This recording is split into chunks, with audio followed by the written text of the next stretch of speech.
of A.B. Corlin and Associates. You know, Paul, you and I have done some very, very interesting interviews over the last day and a half or so, but I've got to tell you, I feel truly honored right now because one of my heroes, how can a 60-year-old guy have a hero, Congressman? But one of my heroes, Congressman Ron Paul, who Jay Taylor, a frequent guest on our show, was kind enough to introduce us to 5 or 6 years ago, is here right now. We're chatting with him. Congressman, it's great to have you. Thanks so much for being here. We appreciate it. Thank you. It's real nice to be here. Let's talk a little bit to begin with. Let's talk a little bit about your opinion about the future strength of the U.S. economy and how gold, other precious metals investments plays into that.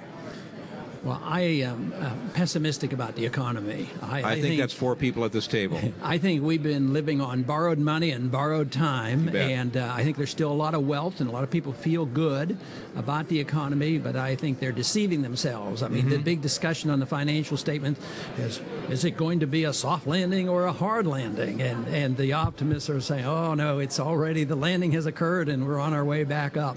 Yeah. No, I think there's so much malinvestment, misdirected investment, so much built-in monetary inflation that is going to translate into price inflation, a weak economy. I think it's somewhat like the 70s, but different. I think conditions are much worse than the 70s, so I expect the economy to weaken, but price inflation to come back, which means stagflation.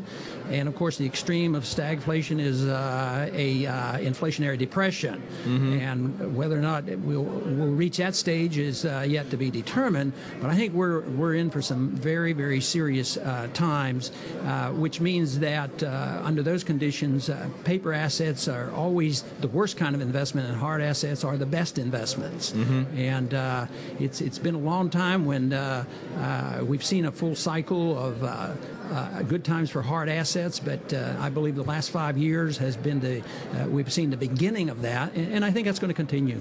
My goal has been to try to set an example where I can show that you can stick to those principles and get reelected, and so far so good. We've been able to do that. And it is true, it isn't always easy. For instance, prior to the district I have now, it was 90% agriculture. I had 21 counties, and it was essentially all farmers. But I never voted for farm subsidies. And you still got reelected. And got reelected. How do you explain that?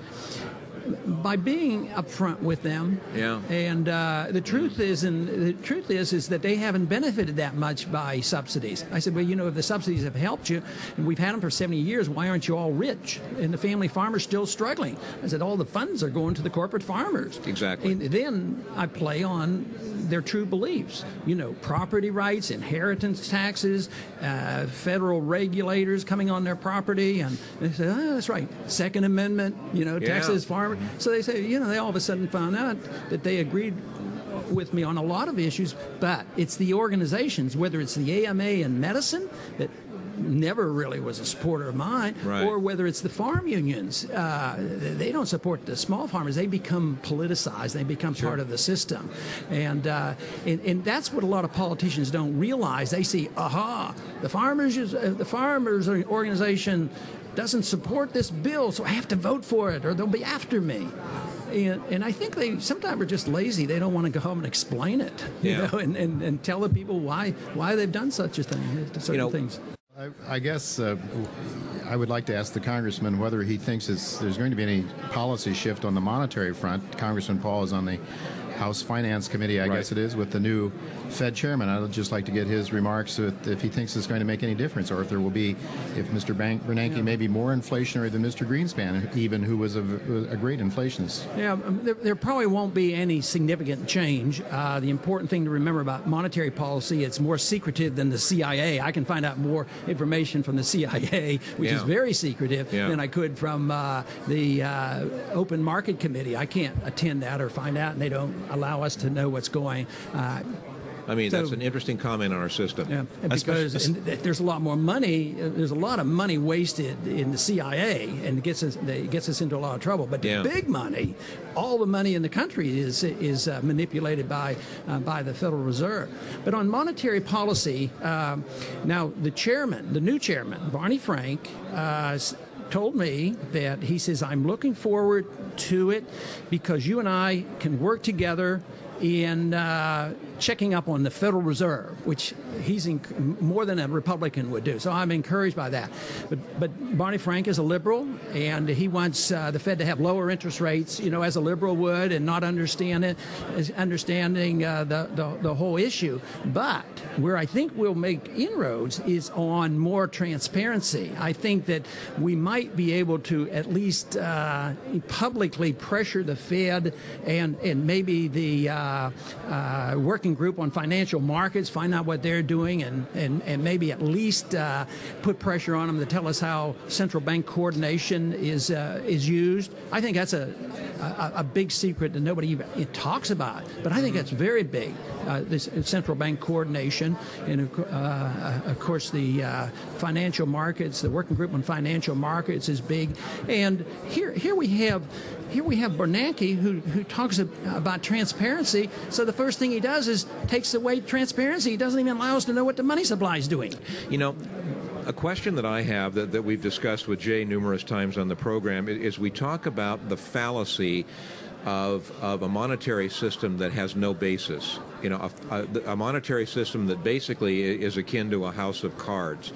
And the unconstitutionality. And well, I mean, your friend, you were nice enough to introduce this to Judge Napolitano, and we had a conversation with him about that. And I'm amazed that our monetary system is working. And I guess the question I would have for you, well, and I use the term working loosely, okay? But let's assume that the monetary system is working right now. I don't believe it can go on ad infinitum, so to speak. I don't think you can have an economy that has a currency that isn't based on something, and our currency is based on nothing. Well, it's based on an illusion and a false trust, and it can't continue because the trust will eventually be lost.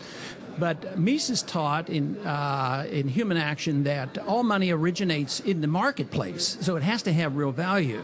And the dollar did originate. It originated as a silver dollar and had real value, and there was gold and silver, and throughout the 20th century that was undermined until it was finally totally destroyed in 1971. Right. So we've had this total fiat dollar since 1971. You say, well, why didn't it end? Why did it last for 35 more years?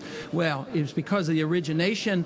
There are still members, believe this or not, there are still members on the banking committee that believe that the dollar is backed by gold.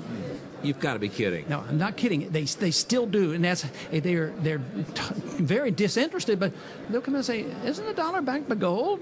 Well, no, not quite. You know that, Jay? I was totally unaware of that. Well, I know that I found it fascinating that my son in his high school course somewhere along the line was taught that by his teacher. In fact, so that the dollar is backed by gold. So it's I think it's a common perception that probably allows confidence in the dollar to be retained. That's right, and it's a false confidence. Here's an interesting question, okay? Basically, economies, at least as I understand it, economies grow because of productivity, okay? Productivity within the economy. Okay, our economy, I maintain, because of statistics that Jay brought up to Paul and I a number of years ago, our economy isn't growing because of increased productivity. Our economy is growing because of an increasing amount of debt on both the personal level and and the governmental level, and basically people are out buying suits and clothes and cars with money they get from, at the risk of being simplistic, refinancing their homes. That can't go on forever. What's going to happen in the next 5 years? Well, when the government gets involved and they run up this debt, and then it's put out in the economy, the debt eventually gets so high that it's not repayable, and our debt is not repayable. Of course not. There's going to be a default, but they won't quit writing checks. They're going to continue to create the credit, and they still remember very well, and you remember the conversation between Bernanke and Friedman, that it was the Fed's fault because they didn't print enough money in the Depression, rather than understanding that it was the Fed printing too much in the 20s. But what happens is they default by the real debt going down in terms of the value of the dollar. So to me, the most important event, and maybe last week was an indicator of the importance of this event, giving us a big sign, that is the dollar is under attack, and it's been under attack, not for a year or two or three, but since World War II. I mean, ever since Bretton Woods, the dollar's doing this, and I just suspect that one day that's going to be a big deal.